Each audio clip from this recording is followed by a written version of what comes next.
Zobena pāšs taisnā pozīcijā. Kad zobena pāšs izkrīt taisnā pozīcijā, jaunais gads sola būt par izziņas un mācīšanās laiku. Tas norāda uz situācijām, kurās tev būs jāizmanto sava intelektuālā kapacitāte un jāuzdod daudz jautājumu, lai iegūtu skaidrību un izpratni. Šī kārta simbolizē vēlmi iepazīt jaunas lietas un analizēt notikumus, neļaujoties emociju pārmērībai. Attiecībās šī kārta norāda uz jaunu komunikācijas posmu. Ja esi attiecībās, iespējams, jums būs jārunā par tēmām, kas agrāk tika atliktas vai ignorētas. Tas var būt arī laiks, kad jūs abi mācāties vairāk saprast viens otru. Ja esi viena, zobenu pāšs norāda, ka šis ir lielisks laiks, lai paplašinātu savu redzesloku un iepazītos ar cilvēkiem, kuri varētu būt intelektuāli stimulējoši. Šogad sarunas būs tikpat svarīgas kā emocijas.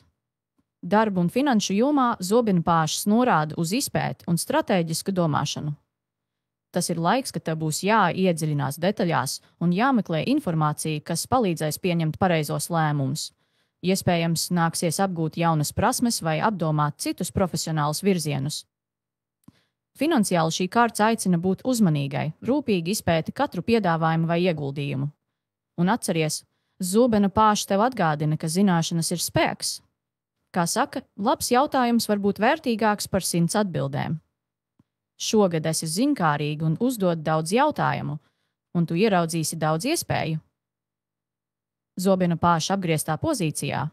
Kad zobena pāšs izgrieztā pozīcijā, jaunais gads var norādīt uz komunikācijas problēmām vai neskaidrībām. Tas ir brīdinājums būt uzmanīgai pret to, kā tu izsakies un kā saproti citu cilvēku teikto.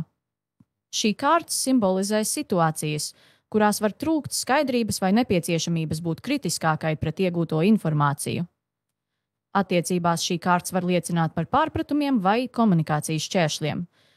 Ja esi attiecībās, iespējams, tu vai tavs partneris izvairās runāt par būtiskiem jautājumiem, kas varētu radīt spriedzi.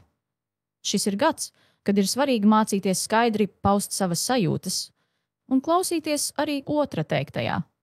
Ja esi viena, apgrieztais zobenu pāšs norāda, ka tev jābūt uzmanīgai ar to, kā interpretēt citu cilvēku vārdus vai nodomus. Nepaļaujies uz pirmajiem iespaidiem.